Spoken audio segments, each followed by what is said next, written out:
Let's see if I can't. I guess that's a little better. It looked like it was kind of too high. Good evening, good evening, good evening. How is everybody doing? I hope everybody is well. Here we are. It is Sunday. Today is the 15th. We are halfway through the month. Well, yesterday, yeah, technically, because it's 29 days. No, 28. So yesterday was a halfway day, right? So, oh man, freaking time is going by. It is going by. The weather's definitely been a freaking trip. Today, it has rained all day long. Started about 4 in the morning, and it's not been a heavy rain. It's been a steady rain, so it's just rained all day. So combination of the melting snow and the rain when you walk. I had walked down to Rob's this morning, and you're stepping in the grass, and it's squishing. The water is coming up. So yeah, it's a freaking trip. But anyway, we'll talk a little bit more about that in a second here. Before we jump into anything, I just want to remind everybody that this is a very is he chewing the cord? Goodbye. Thank you. Hey, RC Kev, thank you very much. Yeah, she's probably the one that chewed through my other cord. I don't know if you see the box up there in the corner. As soon as I'm done with the live stream, the camera goes back in the box until I need it again. I learned my lesson. See, the thing is, the one good thing about me is I'll screw up one time and I'll screw up bad and I'll make a huge mistake. I don't ever make the mistake a second time. I learn from my mistakes. But anyway, just want to remind everybody this is a very family friendly oriented channel. I would ask you all to please be decent in the chat. No racism, no nastiness. If you cannot abide by those very simple, easy rules, those awesome people with the blue shields will boot you out of here because we're not going to tolerate it. If anybody comes in and acts like an idiot, I would ask you please to not engage with them. Let the moderators take care of them. We don't want to feed them. Okay. So that's just, that's kind of what we're doing with that situation. So anyway, that being said, uh, so what we focused on, Rob did some work on his place this weekend, and but what we tried to focus on, just because the weather was the weather, um, we so I gotta explain to you guys, okay? In the last week, I've made more trips up and down this hill than anybody else, okay? Um, and an example would be we had to go out Saturday morning. Um, when we walked up that hill Saturday morning, now on the back side of the hill in the upper meadow, it's clear. There's no snow. The driveway on that part is clear. Now you get into the woods, that's a whole different story. Um, but we coming up this side, it's still snow covered on this side, even with all the snow we had today. Now it is melting, I'll say that. But Saturday morning, when we had to, my Pomeranian has been so wild today, hanging out upstairs. Oh, that's cool, man. Well, thank you again for the donation. I do appreciate that. Um, but walking up that hill, it's like an ice lick. So Sandy got here and like Kim, I'll give you an example. Like Kim's got her building in the upper meadow. Sandy's got her building in the upper meadow. Kim wouldn't even come down the hill. She wouldn't even attempt it. Okay, I mean it was that bad. It was that bad, because as soon as things got cold, everything froze up, and literally it was like an ice sheet. So Sandy came down the hill, and I walked in front of her. Sandy was in the middle. Rob was behind her. Um, It is on the north side, yes. So it gets morning sun, but it doesn't get enough. Where the back side of the hill gets all the afternoon sun, and stuff like that. So it's getting the more of the heat of the day sun, where we're getting the early morning sun on this side. So it takes longer. It really, really just does. There's nothing you can do about it. But anyway, so Rob was behind her. We said, and Sandy had a stick that she was using, and we just told her, take your time. We're not in any hurry. And she kept going, I'm so sorry. I'm so sorry. I'm taking so long. I'm like, absolutely not. Don't be sorry. I don't want you falling. Um, so it was quite treacherous, to be honest with you. Nobody was driving down into the lower meadow this weekend at all. And the members that came this weekend, they parked up on top and they walked in. So yeah, ice cleats. Yep. Yeah. Yeah, that's probably a real good idea for the future, for sure. The reality is today, like I said, with all like now, so by Saturday afternoon, when Sandy went back up the hill, it was much softer and easier because it had warmed up on Saturday. I think we hit like 53 on Saturday. So it was a lot softer and it was easier and going up is a whole lot easier than coming down, as far as that goes. And the thing is, when we are coming down the hill, most of the time we're carrying stuff down with us. So we got stuff that we have to bring down. Like when Les got here, he had a propane tank and some other stuff. So like I grabbed the propane tank and something else that he had, and I carried those down. And so actually Sandy and Les parked their vehicles up on the main road. They could not have gotten their vehicles in here this weekend. But only somebody with 4-wheel drive was going to get in here this weekend. But yeah, Robert saying going down was definitely worse. Yes, it was. But we got through it, and nobody got hurt, which is good. I got my truck back. Got my truck back yesterday, so I was real happy about that. It didn't cost as much as I thought it was going to, because like in your head you get a number, and I'm like, okay, if it's in that range, it's you can deal with it, but hopefully it's not too much. And it was a lot lower than I thought it was going to be. So the garage that I went to, I've gone to them before and I've dealt with them before, and they're pretty cool. So if I have anything that I have to have done in the future, I will continue to use them. Actually, one of our guys ended up having a flat tire last year, Roy, and he went there and they took care of him and they did a great job and they didn't screw him. So that's that's the big thing for me with, you're not going to get screwed, they're not going to gouge you. So it makes you want to go back in there again. 4-wheeler would not have gone up that hill. Yeah. The 4-wheeler would not have worked at all. It wouldn't have been safe. Number one, if the 4-wheeler had gotten up the hill, okay, I doubt safely it could have gone down the hill. I mean, when I'm telling you folks, it was a sheet of ice. It was a sheet of ice. So, you got to be smart about that. I mean, you really do. So, but anyway, so what do we got? We got 176 people in the chat already. We have 57 thumbs up. So, of course, I got to ask, if you have not shot a thumbs up yet, please do so to show support for the channel. And 2/3 of you have not. So I do appreciate that. It really does make a big, big difference with the algorithms. So I thank you for that reason as well. Also, if you are not subscribed to the channel, I would ask you to please subscribe. Make sure you get hit the bell notifications for all notifications as well. And thank you very much. But yeah, you got to have 4-wheel drive at this. Now the driveway is better, okay, and it's still not great.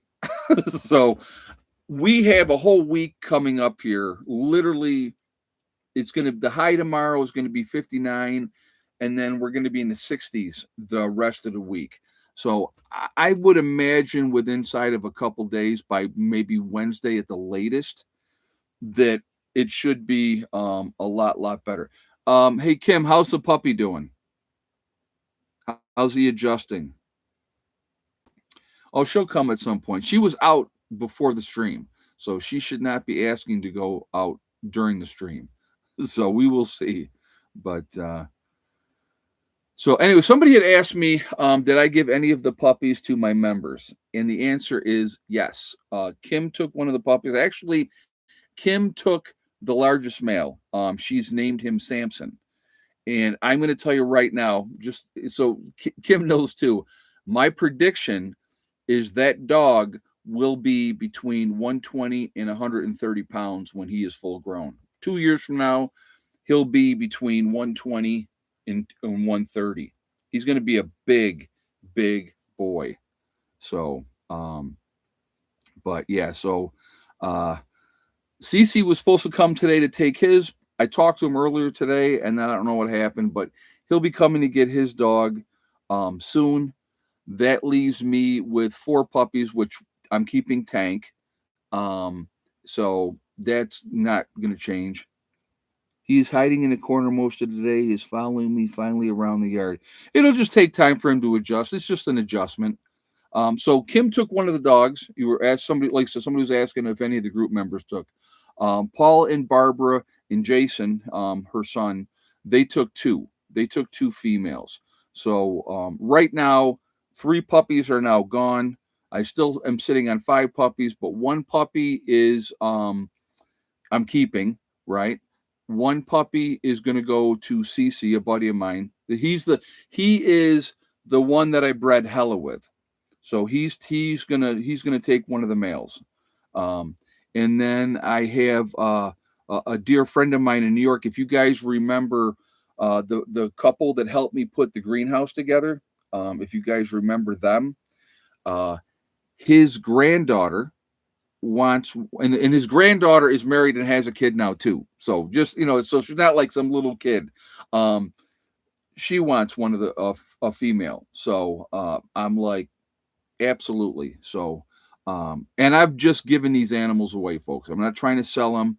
I'm not trying to make money off of it. I'm like, I want them to go to good homes. And I know Kim's going to take care of her dog. I know Paul and Barbara and Jason are going to take care of the 2 that they took. So I know, and the best part is they'll bring them back and I'll get to see the dogs as they grow up. And so that's cool in that aspect. And so your blue-eyed one is absolutely majestic and beautiful. Thank you very much. I appreciate you. He is, it's so funny because like right now, what happens is when I let them out in the morning, okay? Now, obviously the one that Kim took was one of the 4 that always went with mom. So now that's going to be down to 3. But Tank and one of the females always stays. They run out, but they come right back because they're not stupid. They know daddy's going to feed me. So get them water, get them feed, and they're happy. And the other ones are wandering around with Kali somewhere, and that's amazing. So, but yeah, it's just the dogs are doing good, and so they're going. So I knew that like CC's going to be taking 1, that'll take us down to 4. Up in New York, they're going to come down. They're going to take 1. That'll take us down to 3. And one of the 3 I'm keeping. So that only means 2 more that I have to get rid of. So hopefully that'll happen, and I'll get them to good homes, and that will be the end of that. So we'll see how it goes. But but anyway, so that's kind of where we're at with that. But no, they're doing good. They look good. They're getting big. Oh my God, they're getting big already. It's amazing how fast. And she's already weaned them. They are not nursing on her anymore either. So, but anyway, so they're, like I said, it's they're all doing well. So that's the important thing. But anyway, so this weekend we focused on mylaring. Okay. So we have all these barrels, and a lot of the stuff that we have, like there's one barrel that's all canned goods. So we're not going to have to worry about that one at all. But a lot of stuff that we can mylar, we need to get mylared. And so we're going to be continuing to work on that. And so we did 2 50-gallon barrels this weekend. We ran out of oxygen absorbers. So before next month's get together, I'm going to be ordering some more Mylar bags and getting oxygen absorbers down here. So now I wanted to bring this up. So in the comments, somebody was like, "Oh, you don't put oxygen absorbers in with the sugar; it'll turn into a block." We knew that, and that was okay. I have a hammer. When the time comes, if I got to bang out those blocks and put them back down to soft, that's not going to be a problem. I just wanted to make sure that we have no issues with any of it. And that's why we're mylaring everything. So, that's part of the process. And, what are you doing, Bonnie? She was out for a while and she just came back in a little while ago. But, anyway, what do we have? 216 in the chat, guys. We got 109 thumbs up, still like half. So again, I'm going to ask you real quick. If you have not shot a thumbs up yet, please do so to show support for the channel. Again, I do appreciate that ahead of time. It really does make a huge, huge difference with the algorithms. So it just makes it's better for the channel. So again, I do appreciate for that again. Also, again, if you are not subscribed, please subscribe. Make sure. What do you think of the Nancy Guthrie kidnapping case? That is bizarre. I'll give you my thoughts on that in just a second. But anyway, if you are not subscribed, please subscribe. Hit that thumbs up to get all or the bell icon. Sorry, to get all notifications as well. That kidnapping thing. After what's it been like 3 weeks now? My guess. You want my honest answer? She's dead. That's my honest guess. I don't see kidnappers keeping an 83-year-old woman alive. So there's weird things going on with that whole thing, But yeah, it's a weird thing going on with that. But yeah, I don't know. So, but I just yeah, she needs life-saving meds too. Yeah, so like I said, I don't believe she's alive. So. But 2 weeks yesterday, well, still, I don't think that woman's alive. Could be wrong. I'm just giving you my opinion.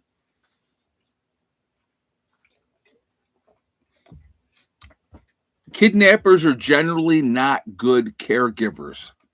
Just saying that. They're generally not good caregivers. And an 83-year-old woman is going to need care. She can't get around like somebody else can. So, that's we'll see how that all plays out. But anyway, yeah, it's like I said, it was, the weather was not bad this weekend. It's just that all the snow that we had and the ice on top of that, and then more snow on top of that, it was not all going as fast as I honestly thought it would be gone faster. I did. But it wasn't. So, it's all part of the process of what you got to deal with. But we were working on things that we could do this weekend, and hopefully it would be real hard to care for her in that situation. Exactly. So yeah, so libtards call kidnappers undocumented caregivers. Oh my god, I like that. I just with watching this stuff that goes on, again. So what have the Democrats jumped on the bandwagon for, right? The 80-20. 80% of the country wants one thing. They're going to go with the 20% every time. It makes them look stupid. It really, really does. Delbert said, I had 3 inches of rain yesterday and it all soaked in. Yeah, I think the total was supposed to be an inch of rain today, which would not surprise me. It really, like I said, it's been a steady, slow rain. I got soaked this morning. So, but and I got actually my jacket is hanging up in the bathroom. I got it hanging up on the door so it can dry. But yeah, they did find a glove with DNA in it. Yep, they sure did. But But yeah, so like I said, the rain is not a bad thing, and I can tell you guys, standing up here, I can hear that waterfall going down there. That thing has got to be jamming, jamming. So, and no, I'm not walking down there to video it. No, I am not. Oh, because I'm sure down the hill, that's all still snow, and that's steeper than the hill, and so that's going to be a no go. When we get into spring and we get some good rains, I will go back down, and I will video it again for this year. But anyway, yeah, the glove will have OJ's DNA in it. Oh my god, that's so funny. I actually, Lamb's Light, I should get a rain gauge. I need to get a thermometer that I can put outside here so that when I'm telling you, man, it's cold up here, I can look and see exactly what we're looking at because weather station, um, whatever it is in the town is a lot lower elevation than where I'm at. So when I see the temperatures and they say, okay, it's going to be this in the town, I always know it's going to be either colder up. Well, it's always going to be colder up here because we're higher up. So, but JJ, I wear my muck boots. I've been wearing them all winter long. When I go off the property, I have my muck boots on. That's pretty much when it's winter. That's all I wear is my muck boots because and like now it's sloppy. It is getting sloppy out there. So, but yeah, I just wear the muck boots. Period. That's it. But anyway, I wanted to kind of talk to you about a couple things. It's like um, preppers have a bad reputation, right? Um, we're always considered crazy, right? Oh, you're one of those crazy, and you have to be you're a conspiracy theorist. You're crazy. Why do you do that? I don't understand it because they don't do the research. They don't look into things, and they don't realize that it's probably a good thing to be ready for whatever may happen. There's no guarantee of what's going to happen. So I think it's really important to be ready for whatever. You know what I mean? Natural disasters, and I've said this a million times on this channel, natural disasters are going to continue to happen. They're not going to stop. So wherever you are in the country, look at where you are and go, okay, what is the most likely thing that will happen in my area, right? And then you prepare for that disaster. If you live near a river, you better be prepared for flooding. You better be prepared for flooding. And if the New Madrid fault line goes right all through the center of the country here, which it has before, which we know it has gone before, that's going to cut off transportation because all those bridges are going to be down. It's going to cause a tremendous amount of devastation. St. Louis would be devastated, right? Through the whole central part of the country. Well, how do you think all of our supplies get there across the country? By trucks mostly or trains. Well, if you can't do it by truck or train because all the bridges are down, that's going to cause a tremendous amount of problems. So, it's Ed, have you ever read or listened to the Going Home series of books written by an angry? I have not, Ricky Bobby. I have not. Yellowstone super volcano. Yellowstone super volcano goes, Alex. It's going to be very, very difficult to survive that one. That's the honestly, that one's going to be a very difficult one to survive because what you would be looking at, the initial blast would kill a certain amount of people. The ash would kill a lot more people in a bigger area. Okay. And like even here on the East Coast, we would still be probably getting a dusting of ash over here. But that's not the real issue. The real issue would be all that material that got put up into the upper atmosphere from the volcano would cause what would cause a volcanic winter. So you could be looking at several years, okay, where you wouldn't be getting a summer. There wouldn't be a summer. The vegetation would start to die off, which would mean the animals would start to die off. It would be horrible. It would be horrible. And it would be very, very difficult to survive that type of an event. You would have, okay, so you would have a window of opportunity, right? So Yellowstone goes off. The West is screwed. They're screwed, okay? There's nothing we'd be able to do for them. You would be looking at about a 6-week window before the plants would start to die because there would be no sunlight. So you're looking at about a 6-week window. Think about everybody, everybody trying to get ready. And it wouldn't just affect the United States, folks. We would take the brunt of it, okay? We would take the brunt of it. But a volcanic winter with a super volcano would affect the world. They said Toba, which went off 80,000 years ago.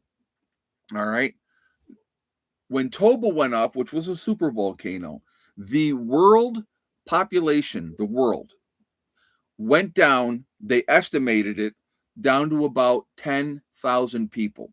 10,000 people. That was what was left after the weather got better again. Now, if I want you to think about that, like right now, what do we got? 8 billion people on the planet. You're talking catastrophic loss of life. It would be horrible. It would be horrible. So those are on a whole nother level of disaster. But again, natural disasters, like I said, are going to happen. Now, I've been called a hoarder myself. I saw somebody said that I get called a hoarder. Here's the way I look at it, okay? And yeah, I stockpile stuff. I mean, anybody that watches this channel, I've been prepping for over 20 years now, okay? So I prepare. That's what I do. I live the lifestyle. I live off grid by choice, and I love it, and I'll never change that. Never change that, okay?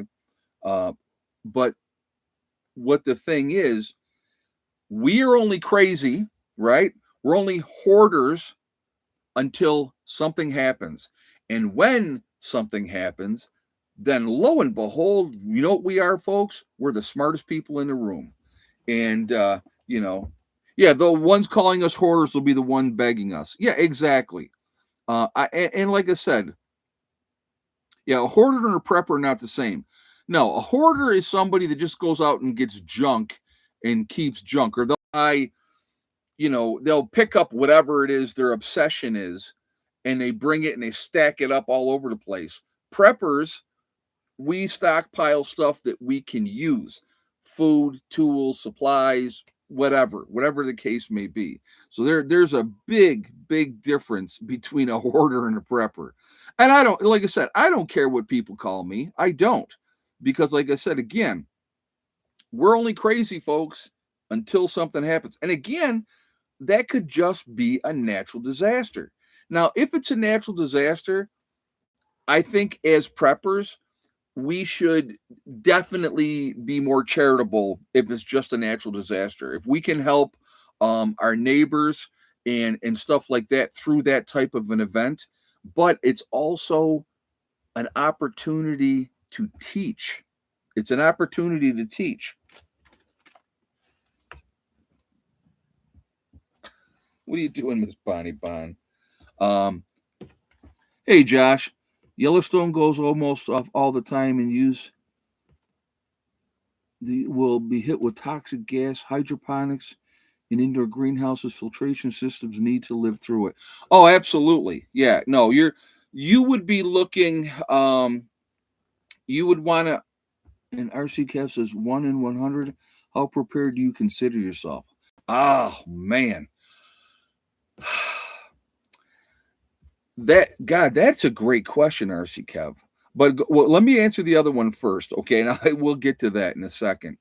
As far as making sure that you have a greenhouse, some kind of filtration system for the air, um, those type of things. I think that's a good thing. Uh, you definitely are going to have to be able to grow without sunlight. So you would be looking alternative energy. Now, at that point, you're not going to be getting the sun like we get now. So you would be looking for wind or hydroponics, or not hydro. I mean aquaponics, not no hydroponics with water. You would definitely have to, you know, work at it that way. Now, how prepared am I on a scale of 1 to 100? And somebody put it'll never be 100. I don't think anybody would ever be, unless you have millions of dollars, millions and millions of dollars to throw at things, to be, and then have somebody set it all up for you, and then have the numbers. Okay, that would, that's a huge thing. I am not where I want to be. I will tell you that. I mean, we continue every month. We continue to get better. I would say that, but I mean, we're a long way from, let's put it like this. SHTF happens tomorrow. We're in a whole lot better shape than the majority of people in the country. Okay. Come on, Bonnie, you got to get down. You're being a pain. Um, we're in a whole lot better shape than the majority of the people in this country. Everybody gets here and we would be working together, and we've been preparing obviously for the last couple of years down here. We have a tremendous amount of work to do down here yet. um, God, to put a number, I don't know, to say that, I'm 50% or 60% ready. I mean, there's always going to be tweaking, always going to be tweaking. Um, you know, when everybody, okay, I'll put it like this, because I don't just talk about myself, because it's not just me. Okay, it's also my group. So I consider them part of preparedness wise as well. Okay, so once everybody has their wood stove set up, once everybody has their buildings completely insulated, once everybody has their rain catchment set up, once everybody has some kind of a solar system, even on a small scale, to utilize, okay, that's going to put us in a different category at that point. Once they have, like, I'll give you an example. I was talking with Les and Sandy. We were in the pavilion and we were talking. And one of the things that I keep telling my people is this, okay? Continue to bring stuff here, not just food. You got to have food. You got to have water filtration, some ways to purify water. So, we need to have a lot of different options to purify water, okay? So, I definitely, you know, that's an important aspect that everybody needs to be working on. But I said clothes, pillows, blankets, comfort items that you want to have, because I said right now, and I mean I want you guys to think about this. So right now we get together once a month, right? So the reality is, does everybody come in on Friday? No, not everybody comes in on Friday, but generally by 8 o'clock Saturday morning, everybody that's going to come is here. Okay. People that live locally, even though they have their buildings here, they don't spend the night, they go home. Okay. Which is fine. I don't care about that. But everybody else is here Friday night. If they get in Friday, they're here Saturday night. And then by noon on Sunday, they're on their way home. Mark will post pictures, and I'm not picking on Mark, but I was giving an example. Mark will post pictures when he gets back home. You'll see him in the bathtub. You see his feet, and he's in the bathtub because he's having a soak after a long weekend. Now, here's the difference, okay? When SHTF happens, everybody's going to be here all the time. There is no leaving. There is no leaving. You're not going anywhere. You're going to be here. So, are you ready to spend forever here? And the answer is Most of the people that are in this group are not. They're not. They don't have their places set up completely yet. I mean, now Mark got his initial building, done and squared away as much as he wanted to. And then what did he figure out, guys? And again, and these are good lessons. These are really, really good lessons. What did he figure out right away? He went, "Holy crap, I don't have enough room," right?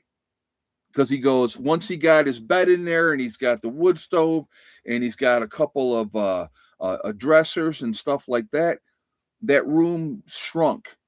And now you got to remember, Mark is coming with himself, his wife, his son, his daughter who's married, her husband, and they also have a child.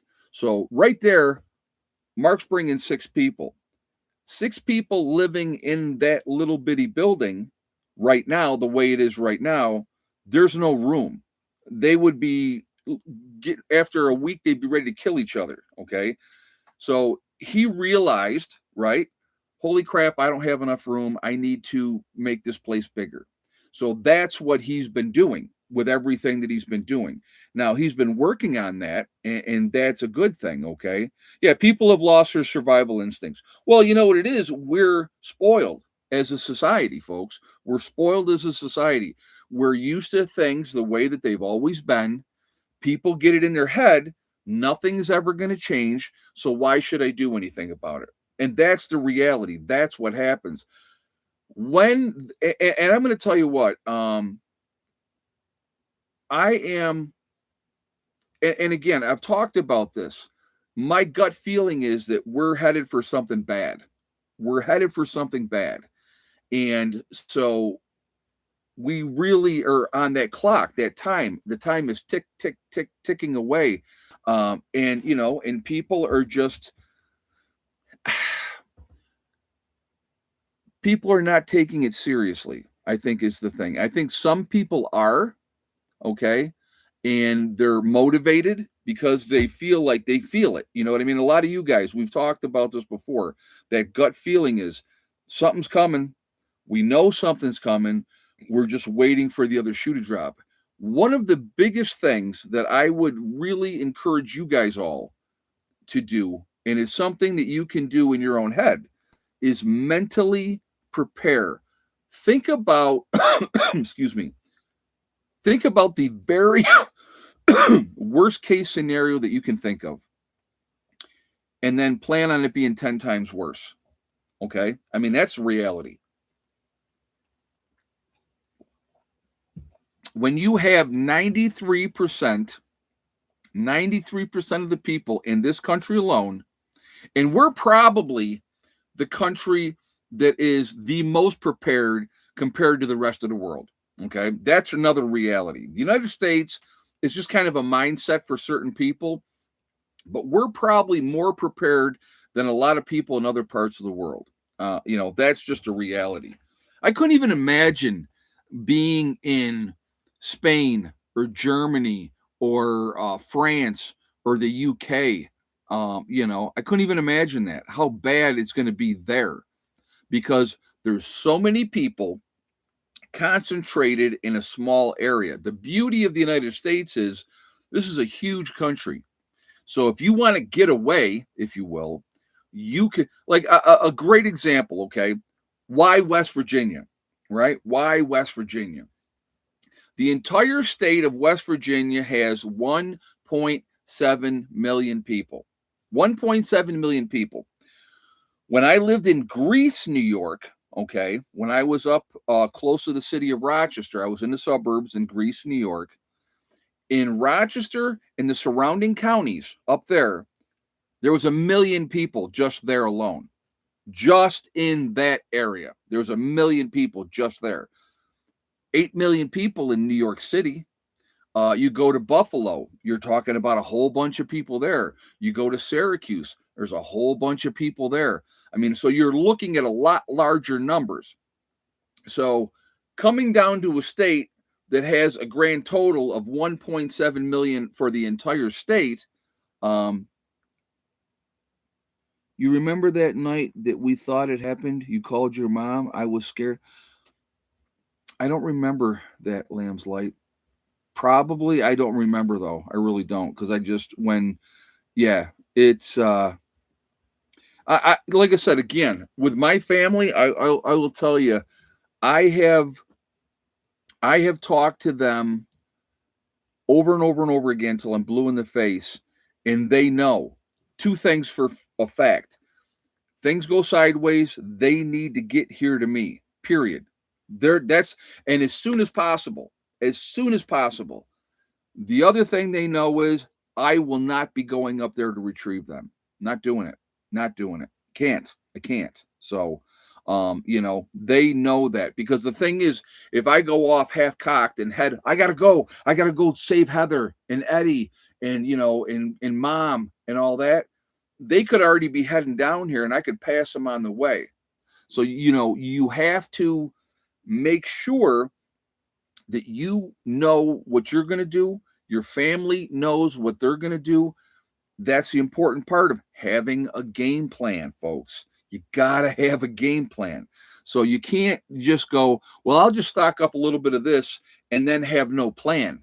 And then what happens with, you know, your wife who's off to her job, your kids are at school, right? Your mom or your dad or someplace else with no plan and nobody knows what to do. You under extreme stress, people are going to lose their minds. They're going to lose their minds. But if you have ingrained into them, when something happens, this is what you have to do, period. So then when it happens, they don't go, oh my God, what am I going to do? What am I going to do? They're going to be in motion. They're going to be in action.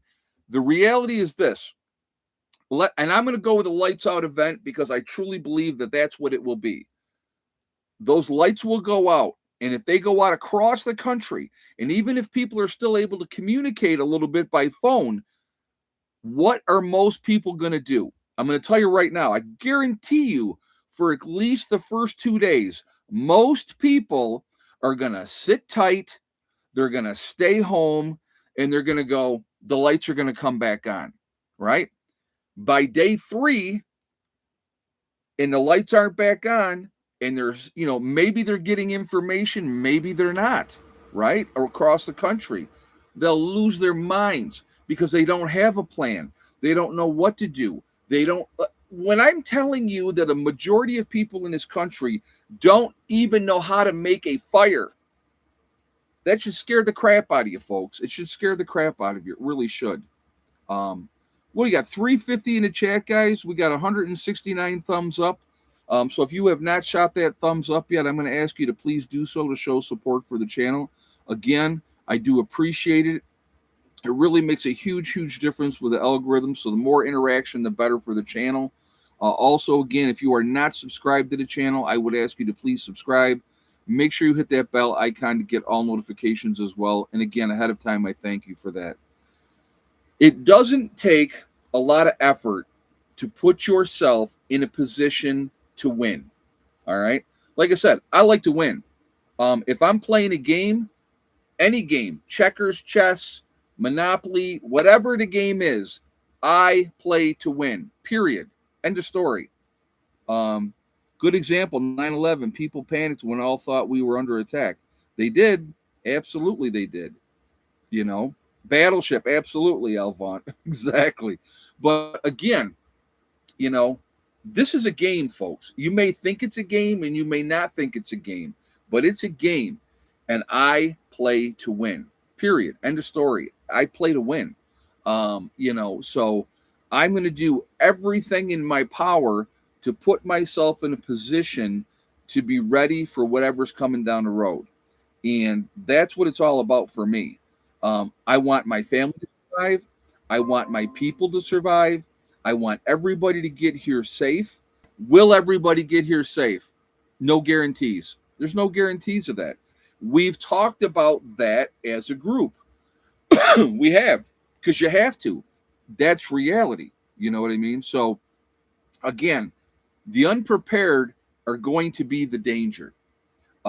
And you're going to have to wrap your mind around, what am I going to have to do when the time comes? And that's something that you better get right with right now. Like they say, get right with Jesus.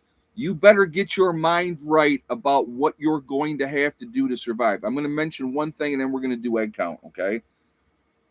Good men will have to do bad things in an SHTF situation, all right? Bad men will do evil things in an SHTF situation when there is no more rule of law. So think about that. What am I willing? This is a question you need to ask yourself. What am I willing and capable of doing when the time comes? You need to think about that. Okay, so let's go ahead. Let's do egg count. How many eggs today? Yes or no for Miss Betty White? And how many of the 3 Easter eggers laid today? So I'll give you guys a moment to get your guesses in, and we will go from there.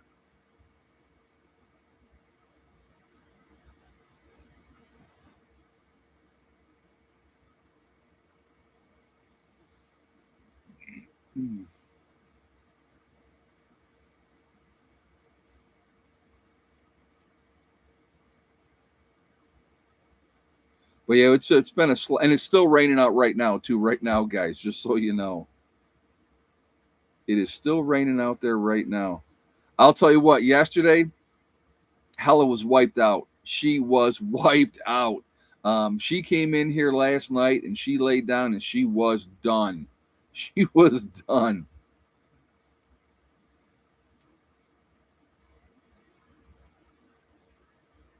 I'll give you guys just one more minute to get your guesses in.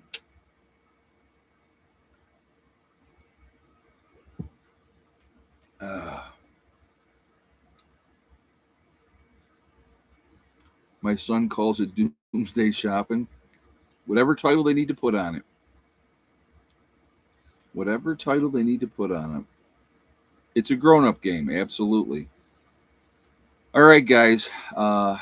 Some of you were close, but we got no winners tonight. We ended up with 7 eggs today. Yes for Miss Betty White, and 1 Easter egger. Carol Prince in the beginning, she had 7 yes and 2. So she was the closest. But it was 7 eggs today. Yes for Miss Betty White, and 1 Easter egger today. So I was really happy. I was like, when I collected today, I collected a couple times. I was like, yes, 7. I love it. So we'll get back. As the weather warms up, they will definitely get back on track. So that'll be good. But still waiting for Amazon to deliver the new egg drone. That's funny. So no, I was happy with what they did today. But going back again, guys, to what we've been talking about, you know, the unprepared, it's going to be a nightmare for them. So if you put yourself in a situation to, number one, if you have a plan, you won't panic. That's number one. Because I want you to think about this. Let's talk about like a place like New York City, Rochester, New York, Buffalo, Pittsburgh, any Atlanta, any major city out there. Give me any major city across the country. You're going to see a lot of people exit. They're going to leave, right? Where are they going? Do they have a destination? Do they know what to do? Do they know how to survive out there in nature? And the answer to a lot of those questions are no, they don't. Now, there will be some that do, right? There are people that live in a city that are preparedness minded, like Angry Prepper would be one that comes to mind. He lives in New York City and he's prepared and he has a game plan. So he knows what he's going to do, okay? But at the end of the day, a lot of those people will go on the road with no destination in mind, underprepared, not knowing what to do, how to survive in nature. They will succumb really, really quickly. But in the meantime, they will cause a lot of damage in their wake on their way out. Uh, you know, the majority of people in those cities, though, honestly, will sit tight and they'll wait. Okay. And when they realize we need to get out of here, it's going to be too late. It is going to be too late at that point. So, you know, official 39% of Danish people have prepared for 3 days now. Well, there you go. That's a three, but 3 days ain't squat. 3 days. I mean, and that's a nice start. Don't get me wrong. That's a nice start, but 3 days isn't squat. Day 3 is when things really will start to amp up. That's when things will really start to amp up. Yeah, most people are clueless. Again, so what does even minimal preparedness, right? Minimal preparedness, 2 weeks worth of food and water. That's what I think everybody should have, at least that. And then once you reach that, you should go to get to 3 weeks and then just work your way up. That's just my advice on that. Okay. I think when you're looking at the Mormons in their tenet is 1 year. 1 year of food prepared, stocked up. I know that a lot of them have gotten away from that now, but that's always been their tenet, to have a year's worth of food available to survive. Okay. I think that is really, really important. The more that you have, the better your chances are for long-term survival. But here's the key. Okay. Here's the key. If you have that minimum of 2 weeks of food and water, right? Let's say that's what you have. You have 2 weeks worth of food and water. By day 3, the majority of people, 93% of them, are going to be going ballistic. So they're going to be out there fighting over everything that is out there. They're going to be killing each other like crazy. Your evil people will be like, hey, now it's a free-for-all because the cops ain't coming. So you got to deal with that. You got to deal with the drug addicts that don't have their medication. They don't have their drugs. So they're going to be out there doing that, okay? What 2 weeks worth of food and water does for you as an individual, as a family, it buys you time to think. It buys you time to make a game plan. What are we going to do? Now, in my opinion, you should already have that game plan in place. You should, okay?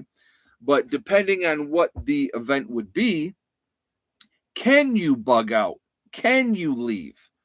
That may not be an option right away, okay, depending on the situation. So, that has to be something that you think about as well. Can I get in my car or my truck? Can I load up my trailer and head to my bug out location, right? Am I going to be able to get there safely? Now, if you leave immediately, and this, I'm going to tell you, and this, I'll give you an example of what I have told my daughter. I said, things go sideways, and holy crap, this is it. I said, I don't care if you're at work. You leave, you go home, you pack your car, and you get your butt on the road, and you start heading down here. Because every turn of that wheel, every mile that you get closer while you can still drive to the location, right? It's that much less that you have to walk in a worst case scenario. You don't want to be out on that highway, folks. You don't want to be out on that road 2-3 weeks into an event, because now you're looking at towns cutting themselves off. You're looking at people looking to take, from other people.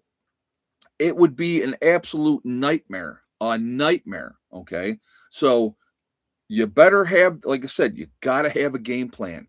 I implore you, please, for your family's sakes, for your sakes, know what you're going to do when the time comes. All right. Hopefully you have a group.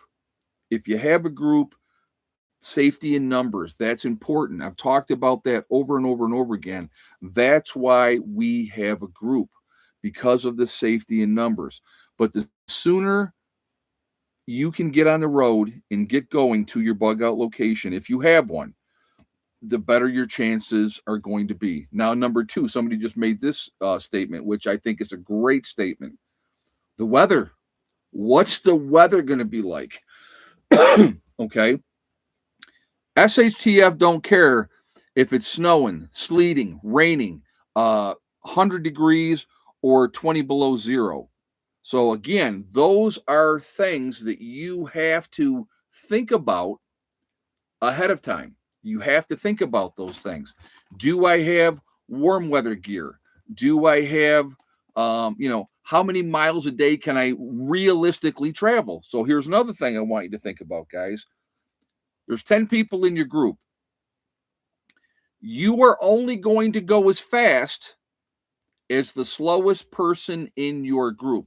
So let's say you're in tip top shape. You're 25, 30 years old and you're great. You're in great shape, right?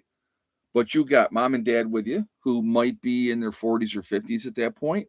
You got grandma with you who could be in her 80s, right? 70s or 80s. You have probably kids in the group. So the slowest person is going to dictate how fast you go. Maybe you could do 20 miles a day with no problem and not be tired. But and again, then you're talking about people that have medical issues, right? I mean, again, it's a horrible situation that people are going to be put in. A horrible situation. So my suggestion is that if you have a bug out location or a group that you're working with, you have a location, maybe you have the cabin up in the mountains someplace, your getaway cabin, and you got that stocked up and you're ready to go, right? So that's your destination where you're going because you're going to you want to get away from people. That's what you're going to want to do. You're going to want to get away from people. So let's say that's where you're going to go. Okay. Guys, what do we had 216 on the thumbs up. Let's see if we can hit 230. That's 14 more.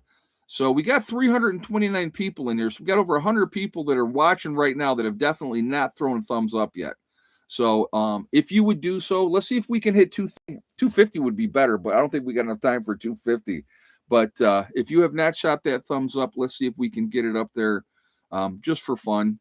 Again, if you're not subscribed to the channel, I would ask you to please subscribe. Make sure you hit that bell icon to get all notifications as well. And again, I thank you ahead of time. But let's say you got that cabin up in the mountains someplace. You got to try to get there as soon as you possibly can. You ever hear the saying, he who hesitates is lost? The very first sign of trouble, even if you think you're being paranoid, right? Even if you think that, oh my God, I'm being silly, I'm going to wait. Don't wait. Go. Get to your thing. You can always call in sick that day. You can always, use that as a test. How ready was I? What did I forget? What did I bring? Those are things that you really need to think about. You really need to think about that. But my advice to all of you, if you have a bug out location or you have a place that you're going to go, if you have family members, maybe you're going to Uncle Charlie's place on his farm and you're going to go there, as soon as it looks like this is it, get your butt there. Even if it's a false alarm, it still can be a good learning lesson. Because you're going, let's be honest, okay? Every one of us, every one of us is going to make mistakes. Every one of us is going to forget something. So we're at 238. We could still hit 250, guys, with 12 more. 12 more for 250, please. So if you haven't done that yet, let's see if we can hit that. JJ says, Ed, many people have delayed reaction to emergency situations. Exactly. And that's what you're hoping for. That's what you are hoping for. You're hoping that they're going to have that delayed reaction because it lets you get out of Dodge because you see what's coming. It gives you that opportunity to get out of Dodge early enough that hopefully you can get to your destination without any issues. Like I said, for where Heather's at, in optimal conditions, guys, optimal conditions, she's looking at 8.5 to 9 hours of driving time to get here. And that's generally with one stop to get gas. That's with one stop to get gas. So, yeah, if we hit 250, everybody will win nothing, but we'll be happy. Exactly, Ace. So we need 7 more, guys. We need 7 more. I'm going to hang out here till we hit 250. So we're at 244. So we need 6 more. But again, it's really important, don't make light of it. Don't think that, okay, I've done enough. Continue to get ready, continue to prepare. Um, we don't know how long we got, folks. Okay. So the more prepared we are, the better off we're going to be. Like, I'm going to give you an example. Like, I will go Tuesday, Wednesday, probably at the latest, to do the next group shop. And I will, whatever money that I got from the group for this time, um, I will go and I will spend pretty much all of it if I can and get our next bulk foods that we're going to use. What I'm going to do is I'm going to look at what we have. I'm going to look at our list because I have our inventory list, and I'm going to look at that now. Like right now, beans wise, we're over 700 pounds of beans and 7 different kinds of beans. So we got a lot of beans. Okay.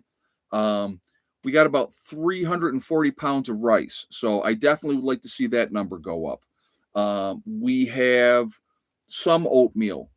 Definitely want to see that number go up. So I'm going to look at our list and see, okay, what's our next step? I will definitely be looking to get more ghee. I think that that's important as well. So we're going to continue to push. We're going to continue to do whatever time we got. We're going to continue each month and act like nothing's going to happen and we have all the time in the world, but still push to get to where we need to go. And that's the game plan. That's always been the game plan. I mean, when I first came down here and I started this group, I couldn't tell you how many people said, you don't have the time. And here we are. April will be 3 years later since we started this group. And look what we've accomplished in 3 years. We got a lot done. We got a long way to go. So, but again, we got a game plan. So my F-150 has a 36-gallon tank. I can go 1,000 miles on one tank. I love it. That's good. No, that's good. That is good. But I would still have a couple extra gas cans in the back of it just in case. Or have them at home. Well, we are 252 on a thumbs up. Awesome, guys. I do appreciate you. All right, I'm going to leave you guys with my favorite saying, of course, STD, step, thing, and day. Whatever goals you're setting, if you set realistic goals and then set about to making them happen, it's one step at a time, one thing at a time, and one day at a time. The only person that is going to stop you from achieving your goals that you've set realistic goals that you can make happen is going to be you. That's it. Nobody else. Stay away from negative people that tell you you can't do this, you can't do that. Don't listen to those type of people. Focus on what you can control, do what you can. And again, I'm going to be honest with you, it never finishes in the time frame that you want it to. It never does. Never does. I wish it would. That'd be great. I'd have a whole lot more done, but it doesn't work out that way in reality. Be safe, everybody. Keep prepping. Keep getting ready. Have a game plan. Put yourself in a position to win. That's the key. Put yourself in that position to win. All right? I will talk to you all later. I will be live streaming on Wednesday, 6 o'clock for hardcore members, 8 o'clock for everybody else. Okay? So I will see you guys all then. Please be safe, and I will talk to you all later.